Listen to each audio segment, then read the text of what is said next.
Érica está aqui. Senhor presidente Oh, Deus. Pedro Brazão, a ata reflete com exatidão o ocorrido na 47ª sessão ordinária, que, iniciada às 9h30, foi encerrada às 12h45. Muito obrigado, meu nobre deputado Luiz Paulo. Eu convido aqui a primeira, a nossa deputada Érica Takimoto. Nossa nobre deputada, boa tarde. Boa tarde, presidente. Obrigada. Senhor presidente, nobres colegas deputadas e deputados, pessoas que nos assistem pela TV Alerj. Primeiramente, como mãe, antes de ser deputada estadual, eu gostaria de me solidarizar com a família do jovem Eros Guimarães Mendes, de apenas 24 anos, que não era apenas trabalhador, era filho da Mônica e do Fernando, o pai de uma criança de 2 anos, o amigo e vizinho, e tinha uma vida inteira de sonhos pela frente. Eros estava comprando um lanche em meio a uma festa junina, quando foi alvejado por um tiro de fuzil, arrastado pelas escadas do Morro Santo Amaro, e morreu sem nenhuma chance de defesa. Mônica, sua mãe, pediu para socorrê-lo, mas teve que ver seu filho morrer diante dos seus olhos. Eu vou repetir, era uma festa junina, meus caros colegas. É muito horror isso. Não há nenhuma, absolutamente nenhuma explicação, além da incompetência desse governo em gerir o Estado com respeito à vida da população. Uma verdadeira barbárie. E, governador Cláudio Castro, a culpa é sua. Mais uma vida interrompida pela brutalidade desse projeto de segurança não, né? Insegurança pública do governador Cláudio Castro. Além de outras 5 pessoas feridas e muitas pisoteadas. Eu estou profundamente comovida, caros colegas, com as imagens que mostram um grupo de dança, iluminado, coreografado, bonito, as pessoas felizes dançando, e em oração de por paz, poucos minutos antes da operação catastrófica do BOPE, realizada no meio da festa junina comunitária, com idosos, com crianças, com adolescentes e famílias inteiras. Não havia confronto, minha gente. Além das imagens que circulam na internet, com base em imagens de câmeras corporais solicitadas pelo Ministério Público e a Polícia Militar, nós vamos saber o que de fato ocorreu. Câmeras nas fardas que só estavam lá porque, apesar da resistência do governador Cláudio Castro, a DPF das favelas foi mantida pelo STF, determinando o uso do equipamento. Quem tem compromisso com a verdade, nobres colegas, não teme a transparência. E sem essas câmeras, a história de Eros seria de silêncio, como tantas outras. Senhoras e senhores, Cláudio Castro governa o Estado desde agosto de 2020, quando Wilson Witson foi afastado do cargo.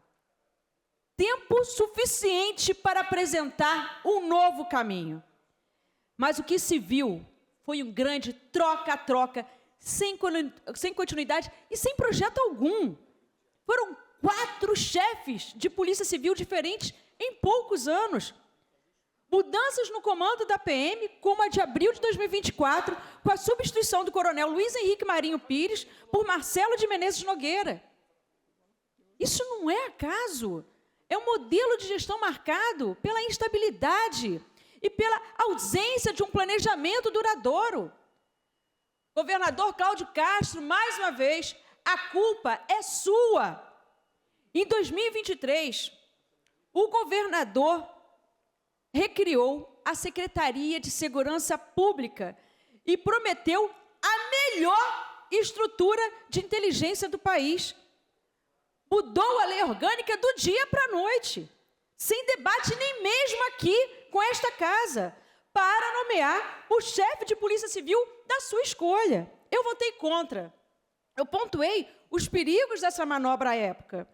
Mas o que se viu, como a gente esperava, foi a repetição da mesma prática. Mais letalidade e menos estratégia. Segundo o levantamento do Instituto Fogo Cruzado, do GENI, da UF, foram registradas, nobres colegas, 39 chacinas, com 178 mortes em apenas um ano. O UOL aponta 40 chacinas e 182 mortos. Em 14 meses, foram 197 mortos. Hoje mesmo, foram incontáveis as cenas de terror que os cariocas enfrentavam na Zona Norte. Avenida Brasil, linha vermelha, BR-3 e trens polarizados, um motorista e um passageiro a caminho do trabalho baleados, além de mais 2 trabalhadores. Uma cena de caos que se repete diariamente em mega operações, sem planejamento e sem inteligência alguma. Governador Cláudio Castro, mais uma vez, a culpa é sua.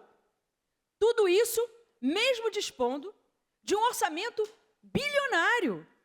O próprio governador declarou mais de 13 bilhões anuais para as polícias e a lei orçamentária de 2025 prevê 19,45 bilhões para a segurança como um todo, valor superior ao destinado à saúde e à educação. E não podemos esquecer que a falta de competência em gerir recursos públicos é geral.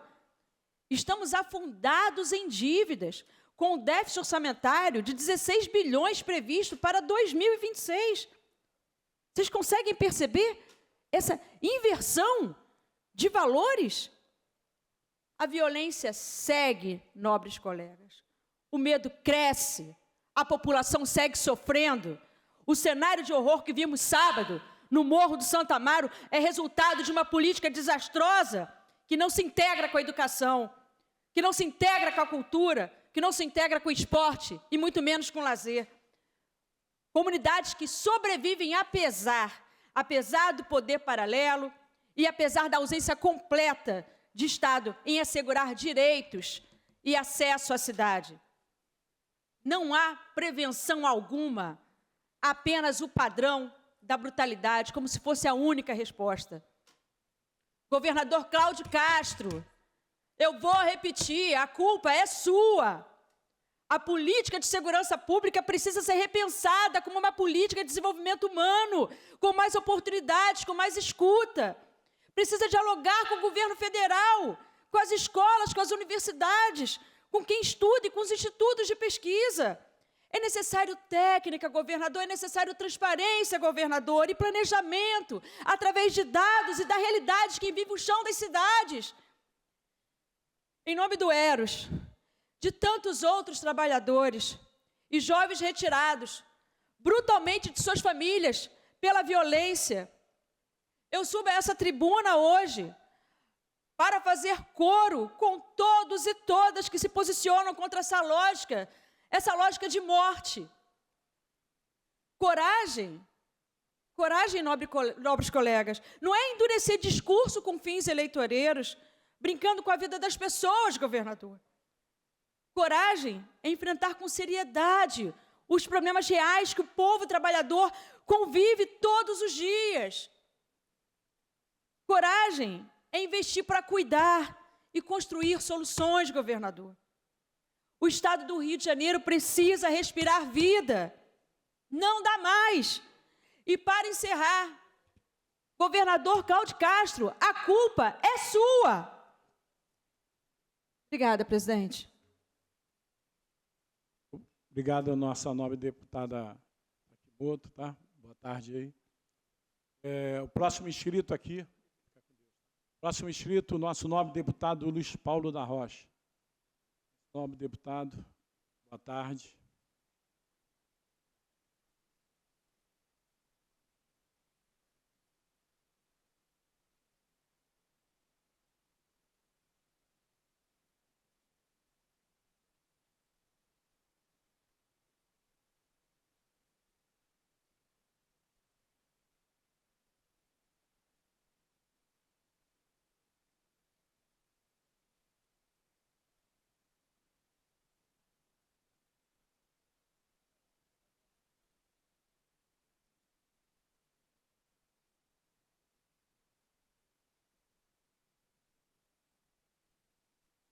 Senhor presidente, deputado Pedro Brazão, evidencia-se que no dia de hoje vai tomar conta das mais diversas falas é a questão da segurança pública. E é inexorável que isso aconteça. E o que aconteceu na Rua Santo Amaro, em plena festa junina, é inaceitável. Inaceitável. Seja você, como eu sou, um deputado de oposição, seja você um deputado de situação. Porque comunidade, festejando um mês importantíssimo, com 3 datas marcantes, 13 de junho, 24 de junho e 29 de junho, Santo Antônio, São João e São Pedro. A festa junina é tradicional nas comunidades e as pessoas relaxadas são surpreendidas com uma invasão do BOPE, um intenso tiroteio, um jovem, na flor da sua vida, é morto, fora as pessoas feridas. Então, é um tema triste, comovente, que merece a nossa reflexão. Assim sendo, senhor presidente, no domingo, eu escrevi um artigo para o site do Chau, com o título Segurança Pública Eficaz depende de inteligência, presença e urgência. Dizia eu no artigo, a segurança pública é um dos pilares do Estado democrático de direito e sua efetividade depende de adoção de estratégias inteligentes e sustentáveis. Uma política eficaz deve, inevitavelmente, ter 2 focos principais: o combate ao crime organizado e o enfrentamento dos pequenos delitos que impactam diretamente a vida cotidiana da população. O primeiro demanda inteligência, tecnologia e o fortalecimento das instituições de investigação. Já o segundo requer ampliação do policiamento ostensivo, com presença real do Estado nas ruas e nos meios de transporte. Esses 2 pilares combinados representam a base de uma política de segurança equilibrada, eficiente e comprometida com os direitos fundamentais do cidadão.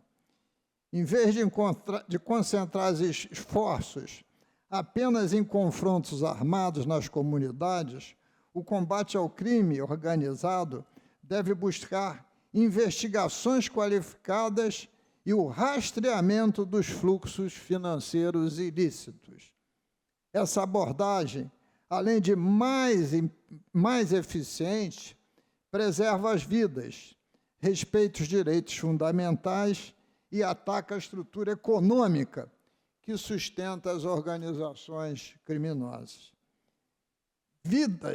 Vide recentes ações desenvolvidas pela Polícia Civil, pelo Ministério Público Estadual, com resultados positivos, e o contraste com a ação armada realizada pelo BOPE na Rua Santo Amaro.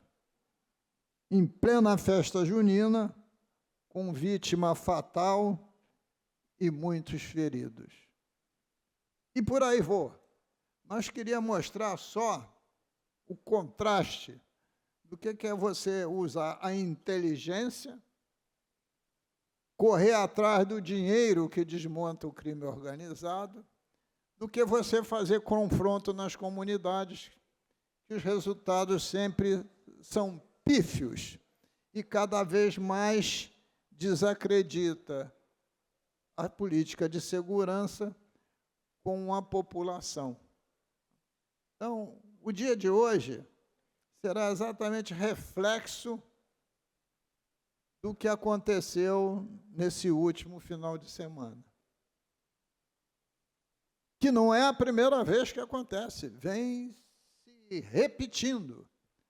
E as correções de rumo que deveriam ser feitas andam a passo de cágado. Porque, volto a dizer, 3 secretarias de segurança. A de segurança da Polícia Civil e da Polícia Militar. Então, um aparato de inteligência que é importante. Seguir o dinheiro, que é importante. Você desmonta facções criminosas e milícias, desmontando economicamente, não somente combatendo os soldados do narco, que muitas vezes também bota em risco a vida dos próprios policiais. E de hoje de manhã, a Avenida Brasil fechada. Não foi ontem, não, hoje mesmo. Então, senhor presidente, é apenas para me solidarizar com os familiares do vitimado e, ao mesmo tempo, dizer da minha tristeza, da minha repulsa a tudo isso que aconteceu no último final de semana. Muito obrigado, senhor presidente. Meu nobre deputado, solicito o senhor que assuma aqui a presidência, por gentileza, que eu possa ir.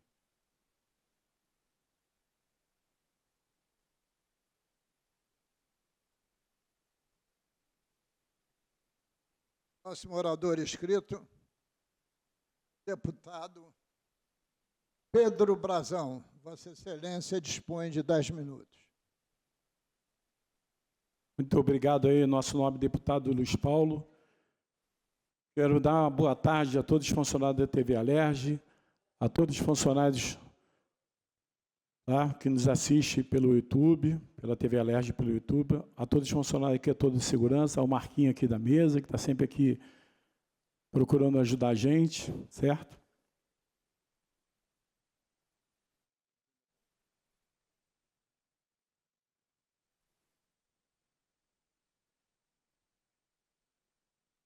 Inicio esta fala agradecendo a Deus por estar aqui hoje. Enalteço o trabalho do parlamento, que é essencial para o funcionamento de qualquer regime democrático de direito. Ingressei na política movido pelo propósito de melhorar a vida das pessoas, como fizeram meus irmãos Domingos Brazão e Chiquinho Brazão. Minha convicção é que são inocentes. Me faz lutar todos os dias. Eu, como deputado, jamais me calarei perante injustiças. A justiça se baseia na comprovação da verdade dos fatos. Inocentes estão presos desde março do ano passado, sem que nenhuma prova fosse apresentada. Apenas a fala de um assassino, confesso, que teve mais credibilidade do que os mais de 30 anos de dedicação da minha família Brazão, as causas sociais em toda a sua trajetória política. E do trabalho de excelência demonstrado pela Polícia Civil, GAECO e o Ministério Público. Inocentes estão presos e famílias estão sendo destruídas e jogadas ao sofrimento de forma cruel e covarde, pelo simples fato de um sicário profissional acusar sem apresentar uma única prova, sem que a própria Polícia Federal apresente uma única prova, optando com a verdade absoluta a palavra de um assassino confesso. Rony Lessa é um criminoso que, para proteger o verdadeiro mandante, também assassinou a reputação de autoridades. Nunca, jamais imaginei ver tanta injustiça, principalmente em um país democrático de direito. Percebe-se notório oportunismo político naqueles que se declaram a favor dos direitos humanos, mas não se mobilizaram para defender uma injustiça como essa.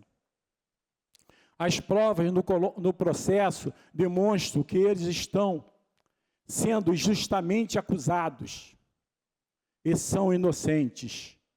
A condenação pela justiça de Rony Lessa a 90 anos e Cristiano Girão a 45 anos pelo duplo homicídio ocorrido em 2014 na localidade de Gardenia Azul evidencia que atuaram junto executor e mandante, respectivamente. O testemunho em juízo do delegado Moisés Santana, que afirmou, abre aspas, que há pelo menos 7 anos Girão utiliza os serviços de Lessa para executar seus inimigos. O delegado Daniel Rosa destacou um comportamento suspeita de Girão, que permaneceu em uma churrascaria na Barra da Tijuca por 10 horas seguidas, no dia da execução da vereadora Marielle Franco, reforçando o elo investigativo, é uma forte evidência de um esquema criminoso e recorrente.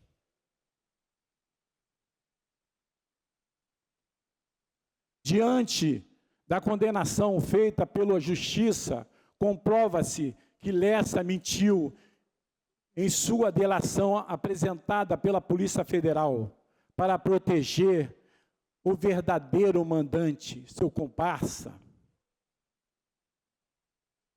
Mantém inocente preso por uma delação mentirosa e perpetuar com uma das maiores injustiças da nossa história.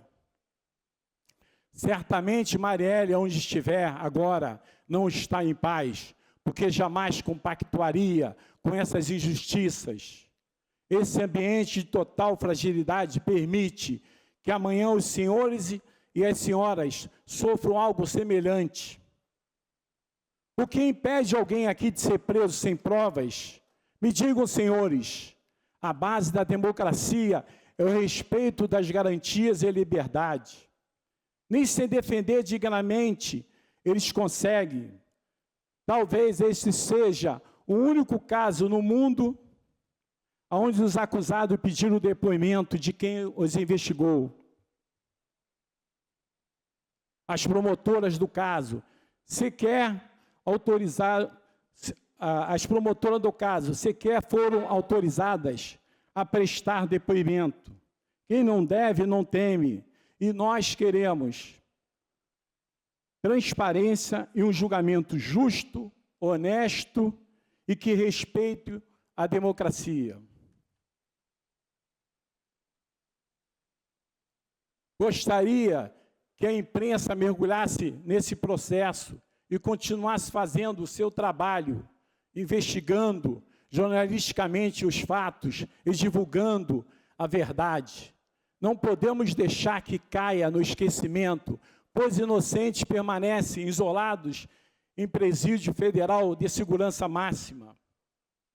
A prisão sem prova nos coloca todos em risco.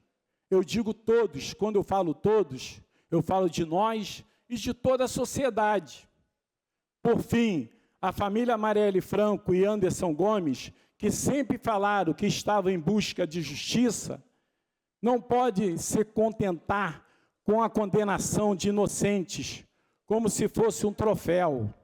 Respeito e confio na Justiça e no Supremo Tribunal Federal, que é aquele que corrige erros e não aqueles que se envolvem neles. Respeito e confio na Justiça e no Supremo Tribunal Federal, que é aquele que corrige erros e não aqueles que se envolvem neles. As investigações foram manchadas por questões políticas e desavenças institucionais. Sugiro todos lerem o relatório da Comissão dos Direitos Humanos, os irmãos Naves.